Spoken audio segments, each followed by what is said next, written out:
Oke, halo guys, welcome back to Korea Meet bersama orang Korea yang medok. Oke, Bobo, jadi di video kali ini agak berbeda karena aku nggak sendiri, tapi bersama dengan Saputra Kori. ya Saputra Kori. Mungkin ya meskipun kamu udah banyak subscriber. Enggak lah. Udah apa katanya kamu nggak ada yang nggak kenal kamu. Hehehe, aku nggak orang Nggak, dia nggak bilang gitu. Kurang dia nggak ajar bilang emang gitu. nih. Tapi barangkali ada yang belum pernah kenal, silakan perkenalkan diri.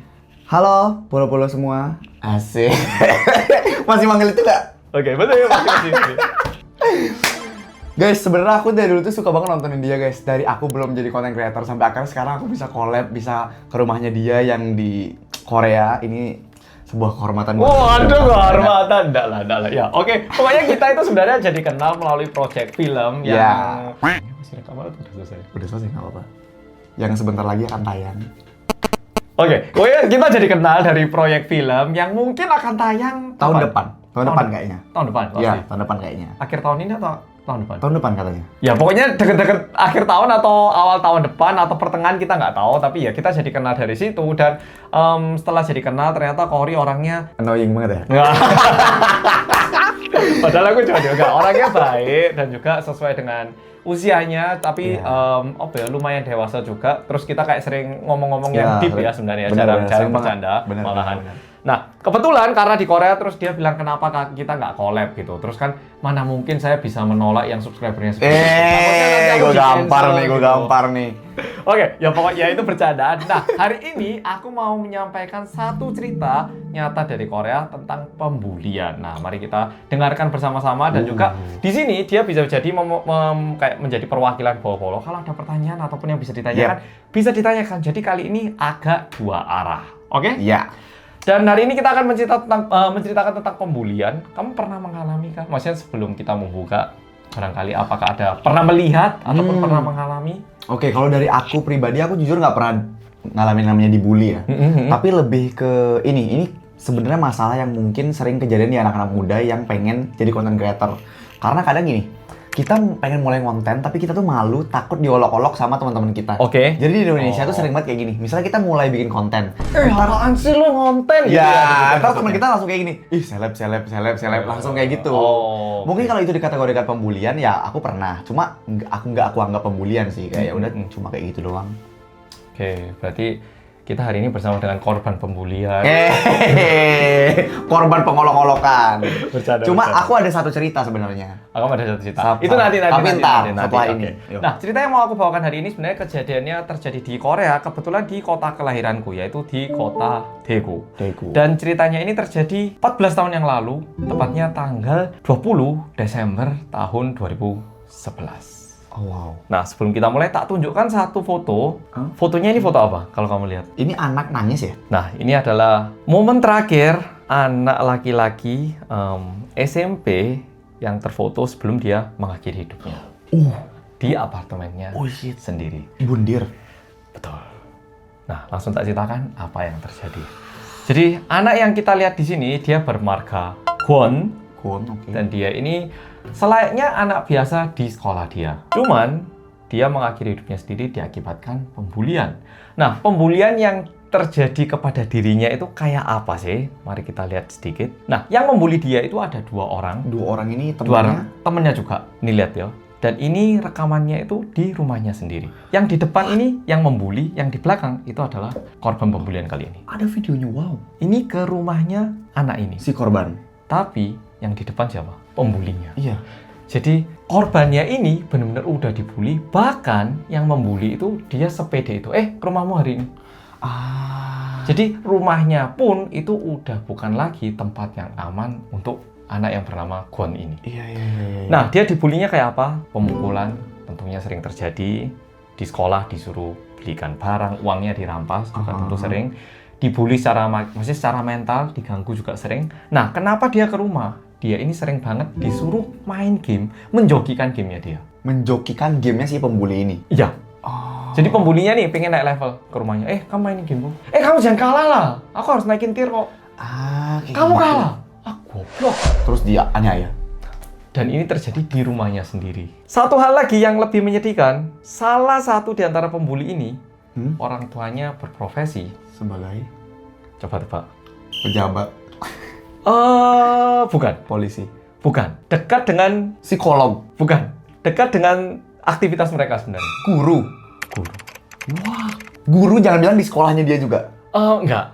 Cuman salah satu pembulinya ini merupakan anak seorang guru, tapi tingkah lakunya kayak gini. Wah. Dan satu hal yang agak menyedihkan tentang korban kali ini, dia itu nggak berani melaporkan ini kepada orang tua ataupun teman sekitarnya, karena pembulinya ini dia itu sering bohong gini. Ini dia bohong tapi ya, tapi dia korbannya percaya. Oke.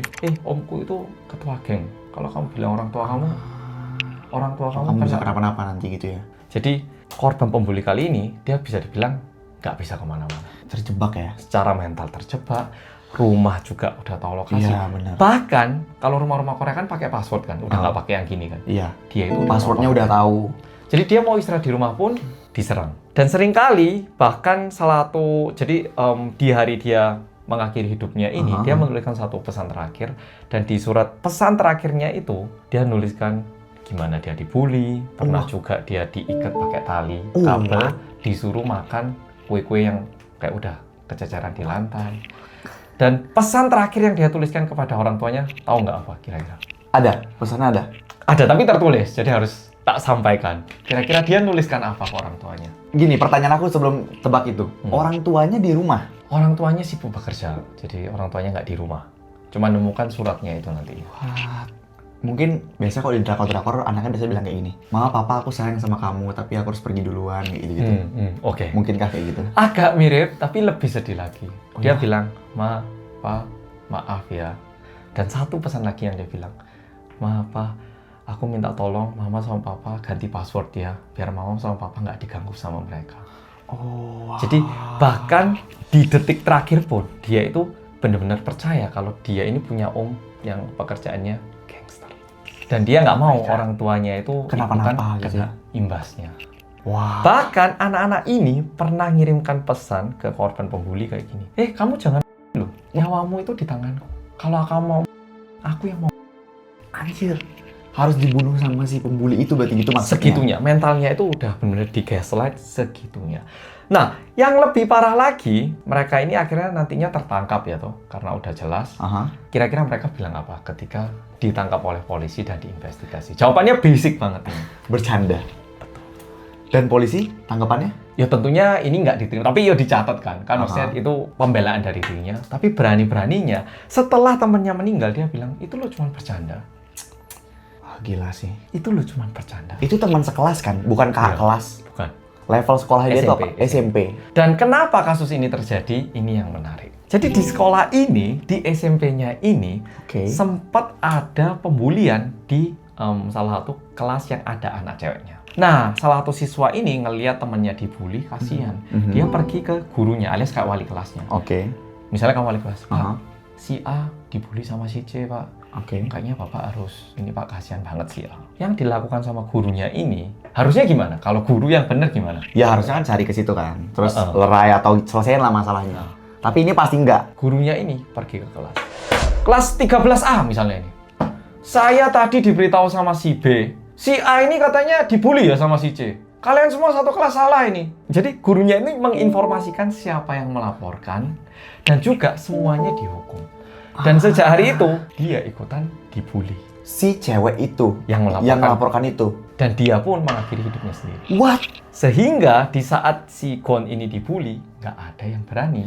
Oh iya bener. Dan yang lebih menyedihkan, di saat temen yang si tadi melaporkan ini meninggal, pihak sekolah tanggapannya apa kira-kira? Sama, cuma bilang coba bercanda itu anak-anak. Sekolah, waktu kasus ini terjadi dan waktu si cewek ini mengakhiri hidupnya, sekolahnya ini menutupi kasusnya.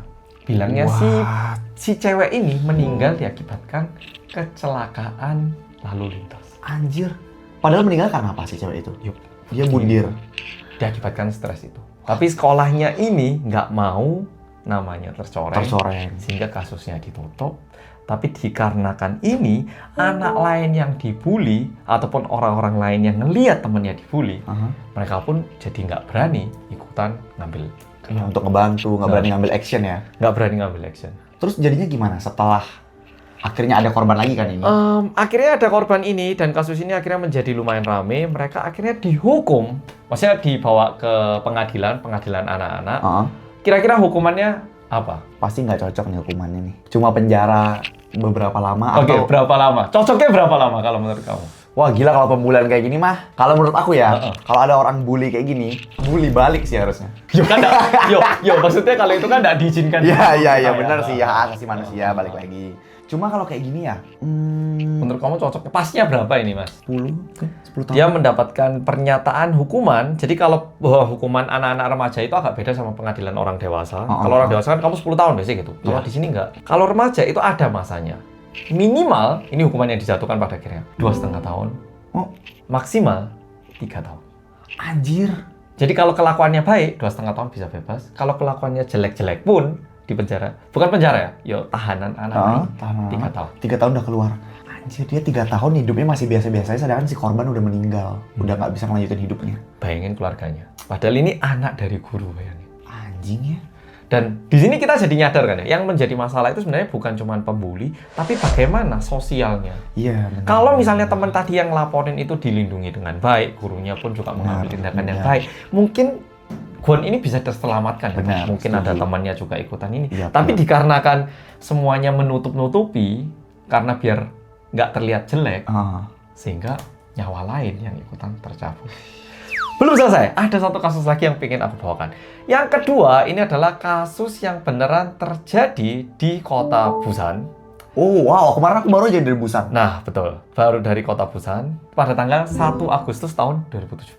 Oke. Kali ini kejadiannya terjadi pada siswi. Tadi siswa, sekarang siswi. Sekarang siswi ya. Ya meskipun pelapor tadi siswi, tapi Iya. yang kali ini korbannya siswi. Nah, di sini ada satu video. Ini adalah video ketika pembuli memaksa korban untuk pergi ke pabrik yang udah nggak dipakai lagi. Biasanya kalau diajak ke tempat ginian ngapain? Iya, dianiaya. Nah, cuman singkat kayak gini. Nah, betul. What? Anjir. Oh itu. Dan ini yang foto pembulinya sendiri. What the Dan ini diupload di sosmed. Anjir. Dan dia DM ke temannya, kayak gini aku masuk penjara nggak sih? Kok si dia yang dibully, ini bilangnya ini percobaan pembunuhan. Kan nggak segitunya nggak sih? Anjir. Ini difoto sendiri bayangin. Dan ini anak perempuan. Lihat berapa anak coba yang pergi. What? Dan itu cewek semua loh yang ngebully.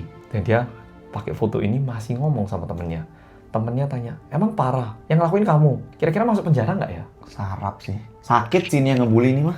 Nah, masalahnya di Korea itu sistem hukuman kepada anak-anak yang membuli di usia di bawah 19 tahun. Ini ada satu gambar yang tak tunjukkan ke Korin ya.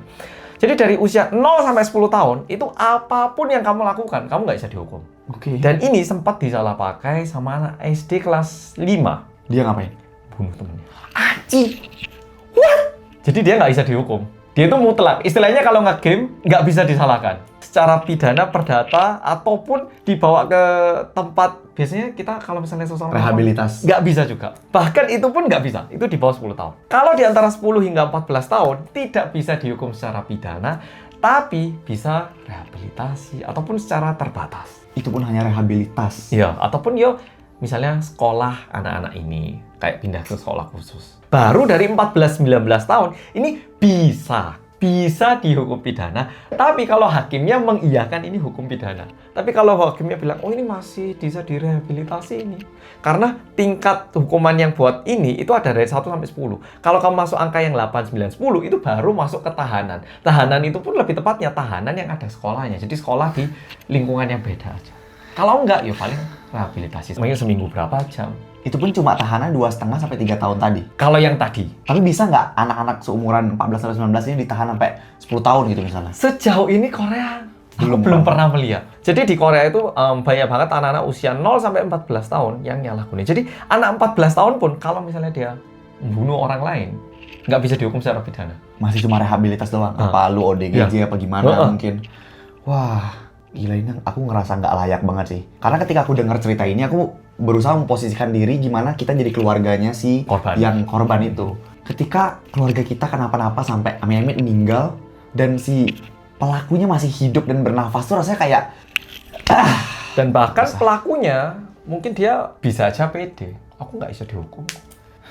Dan ini hukumnya. Dan saat ini memang di Korea sekarang rame banget mau mencoba untuk mengubah hukum yang udah ada. Soalnya ini kan standar yang dibuat mungkin puluhan tahun yang lalu kan. Tapi zaman sekarang kita ngelihat banyak sosmed kayak TikTok, Instagram ini kan banyak konten-konten yang mungkin dulunya itu nggak bisa diakses sama anak-anak usia zaman segini. Tapi sekarang kan kita mau SD pun mau ngakses video yang dewasa pun kalau mau ada keinginan kan bisa kan. Tapi kalau dulu zaman-zaman aku kecil mungkin bisa, tapi internet pelan kayak internet nggak di setiap rumah kayak. Maksudnya banyak halangan gitu. Tapi sekarang ini kan karena halangannya menjadi sangat rendah, jadi banyak banget pejabat-pejabat yang berusaha untuk mengubah ini. Tapi di satu sisi ada juga yang bilang, tapi kan mereka ini masih di usia-usia yang harusnya itu di bawah wewenang orang tua. Jadi nggak pantas juga kalau dihukum terlalu belak-belakan. Kalau aku hakimnya pantas sih. Nah itu dia, makanya di Korea banyak komen yang bilang, coba itu anak hakimnya. Tapi masalahnya, anak-anak hakim kan biasanya orang kaya ya, tinggalnya itu nggak beda sekolahnya. Beda sama gitu. korban. Ya, ini bener. mau di negara manapun pasti kita pasti kayak paham. gitu. Oh hakim gitu sih, oh hidupnya hakim beda ya sama kita ya. Beda lah, anaknya dia pasti sekolah pakai mobil, nggak mungkin dibully. Ya nggak tahu ya, tapi ya kebiasanya ya, biasanya. Ya biasanya. Nggak semua biasanya. Nah, cerita kali ini yang dari aku sampai di sini. Tapi kalau menurut kamu nih, sebelum kita mengakhiri yang bagian ceritaku, yang paling jengkelin apa di cerita ini? Dan yang menurut kamu harus diubah apa? Yang paling jengkelin ya, di antara dua cerita tadi yang pasti ya, aku yang paling jengkel yang kedua sih sebenarnya. Oh, yang kedua malah? Yang kedua malah paling jengkel. Karena berbanyak, terus si korbannya sendiri, dan dibawa ke tempat yang sepi. Jadi kayak itu benar-benar nggak bisa ngelawan. Yang pertama, aku bukan bilang itu dia tidak melawan atau gimana ya, mungkin ya. Kita nggak pernah tahu posisi dia gimana. Tapi antara dua posisi tadi change untuk melawan lebih bisa yang si cowok itu. Hanya saja sekolahnya ini pernah ada kejadian yang bikin anak lain benar. Kalau nggak ada kejadian itu, sebenarnya masih bisa diselamatkan. Mungkin masih bisa. Masih bisa. Tapi yang cewek tadi udah sampai berdarah-berdarah gitu, waduh itu diapain sampai?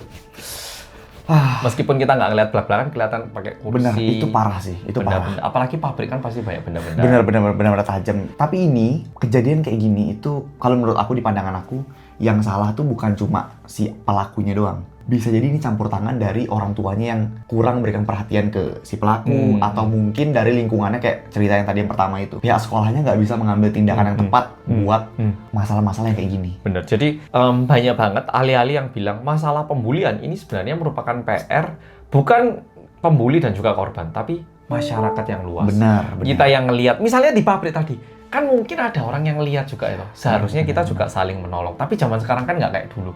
Kamu ngapain sih ikut-ikut? Bapak siapa? Bapak ngapain sih ikut-ikut?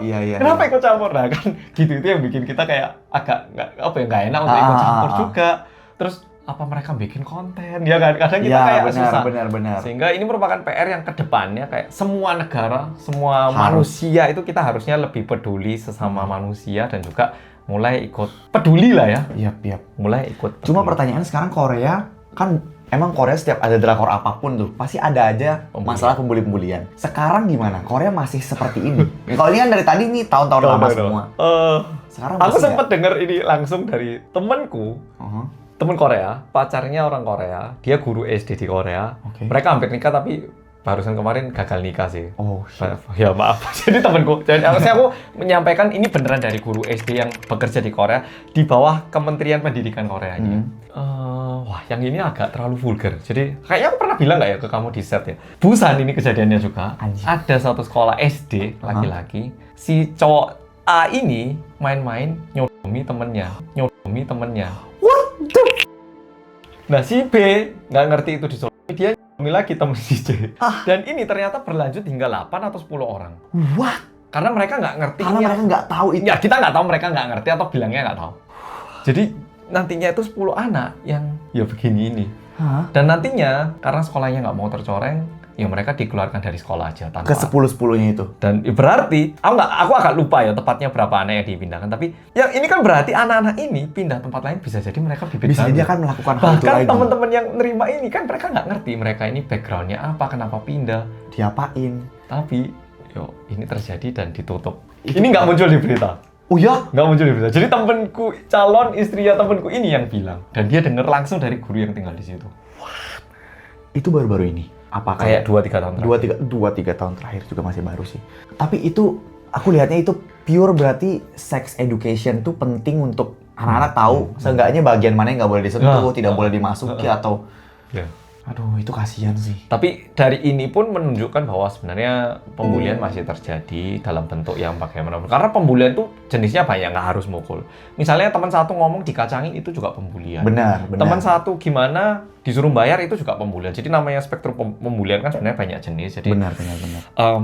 mungkin banyak mikir pembulian itu harus dipukul sampai berdarah kan nggak ya. Secara mental diganggu juga merupakan pembulian. Jadi yang pasti lumayan terjadi ternyata di Korea dan ini realitanya agak menyedihkan. Tapi nggak berarti semua sekolah kayak gitu, oke? Karena banyak banget juga anak-anak kayak mixed married couple Korea Indonesia di sini yang menyekolahkan anaknya di sini dan juga mereka baik-baik saja. Oke. Cuman kalau menurutku di Korea ini karena sekarang udah sangat modern, semuanya itu informasi cepet banget terupload di internet. Benar. Setiap kasusnya itu kayak terupload gitu sehingga terkesan lebih banyak. Benar. Jadi dan si pelaku juga dapat sanksi sosial dari media sosial, mungkin akunnya dia di. Nah, masalahnya kalau di Korea di bawah usia itu mukanya harus disensor. Oh ya? Ya. Masuk berita harus disensor. Harus disensor. Bahkan misalnya nih, kamu mukul aku di jalan, aku ngupload muka kamu, aku bisa dituntut. Oh iya. Jadi orang yang mukanya dibuka itu ketika kepolisian dan juga HAM di Korea menyatakan bahwa dia ini memang pelaku yang keji.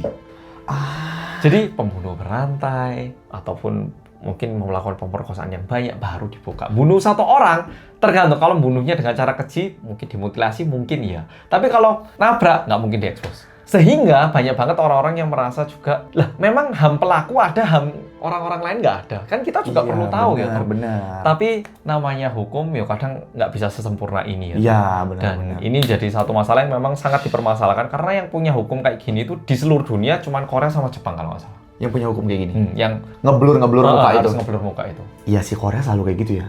Jadi pernah di Korea itu ada penipu, dia nipu 100 M ya. Lari ke Amrik. Berhasil nipu lagi di situ karena nggak di-blur. Dia di situ tinggal kaya kan. Nah, di Amrik nggak ada hukumnya kan. Orang-orang Korea di Amrik ngepost foto mereka. Media Amerika pun ngupload foto mereka. Tertangkap penipu Korea di Amrik gitu. Media Amerika ngupload. Tapi foto yang sama ketika masuk berita Korea di-blur. Jadi kamu ke si Amrik itu terbuka. Tapi di Korea itu nggak bisa di-blur. Karena mereka bisa nuntut stasiun TV dan juga. Oh gitu. Segitunya, padahal 100 M bayangin. Segitunya menjaga privasi orang. Nah, yang walaupun itu pelaku gitu loh. Nah, itu yang bikin aku ngerasa, apa jangan-jangan pejabat ini melindungi dirinya sendiri biar kalau nanti mereka terjadi. Aku mikirnya gitu. Iya. Siapa tahu nanti aku ngelakuin sesuatu jadi jangan deh. Kayak kesannya itu mereka masang satu garis pengaman untuk diri sendiri gitu. Iya. Kesannya. Sedangkan korban muka langsung ditunjukin. Oh, kalau korban langsung ditunjukin? Iya, kamu kalau misalnya ngelihat orang ini meninggal di Korea, korban muncul kan fotonya. Iya, tapi kamu benar. pelaku nggak pernah ngelihat. Kok gitu ya? Nah, begitu. Sekarang gilirannya Cory, karena Cory juga katanya punya cerita. Ini apa, pembulian atau gimana? Iya, sama sih. Jadi aku ngedengar dua cerita tadi itu, aku ingat sama satu cerita. Ini tentang pembulian juga. Tapi sebenarnya pembulian, bener kata Mas tadi, pembulian di sini tuh nggak selamanya harus dipukul kursi sampai berdarah, sampai luka. Pembulian juga bisa dengan kita bercanda berlebihan sampai orang-orang nggak bisa nggak nyaman, merasa terganggu, itu juga termasuk pembulian. Betul. Jadi be careful kalau misalnya kalian ngejokes atau bercanda yang berlebihan sampai yang mungkin bawa-bawa fisik. Sekarang banyak banget tuh jokes di TikTok yang bawa-bawa fisik. Terus habis itu kalau zaman dulu mungkin bawa-bawa orang tua ya. Itu juga kalau orang nggak nyaman bisa jadi pembulian. Nah, aku dengar cerita tadi, itu aku ingat sama satu kisah pembulian yang aku tahu, tapi ini nggak sampai, ada yang sampai meninggal dunia sih, cuma meninggalnya bukan karena pembulian. Cuma pembulian di sekolah ini terjadi karena ada 4 orang siswa yang dia itu punya power. Dia punya power karena orang tuanya kaya raya. Dia sekolah di satu sekolah itu dan dia kayak di Indonesia tapi ini. Di Indonesia. Latarnya di Indonesia. Di Indonesia. Sekolahnya tuh di Jakarta. Dia sekolah di sana dan dia itu punya kuasa si 4 orang ini di sekolah itu karena orang tua mereka adalah kayak investor untuk yayasan sekolah ini. Sampai akhirnya orang dalam. Nepotisme. Nah, dia tuh punya kuasa, dia pengen cewek ini tuh ya udah dia harus ngedate sama cewek itu dan cewek itu harus mau. Terus misalnya dia main basket di lapangan, ya udah lapangannya harus buat dia walaupun di situ lagi ada ekstra pramuka, ekstra pramukanya harus pergi. Dan banyak hal terjadi di situ, dia merasa udah yang kayak wah gila gue paling superior di sini. And then udah sampai di situ, mereka udah lulus, lanjutlah ke university. Di university ini mereka mendapatkan hal yang sebaliknya. Jadi waktu SMA mereka merasa gue yang paling jago, gue yang paling superior, gue yang paling oke, gue yang paling kaya raya. Jadi mereka yang dulunya membuli nih ya, mereka Membuli. masuk ke universitas. Universitas sekarang. Dan sekarang di universitas mereka yang balik menjadi dibully korbannya.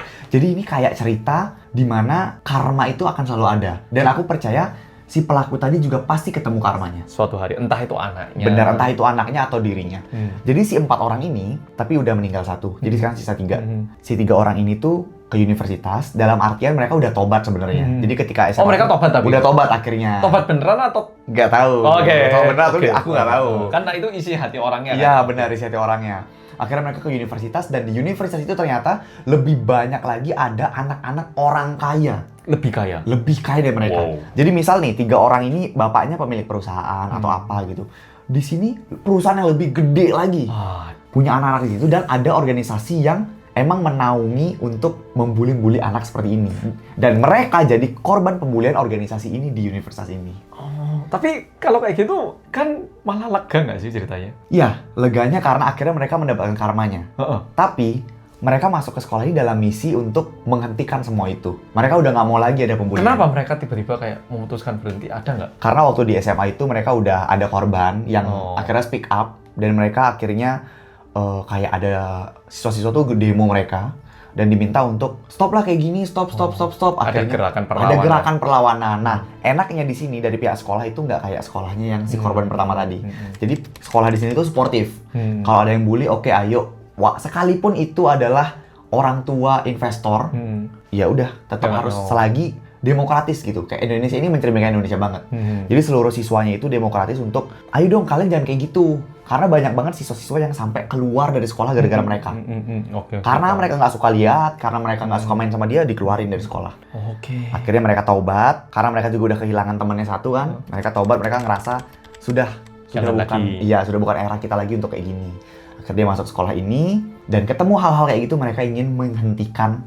Nah, tapi menghentikannya dengan cara yang benar atau cara yang sama-sama jahat? Nah, buat cara menghentikannya itu sebenarnya aku nggak bisa spill terlalu banyak di sini.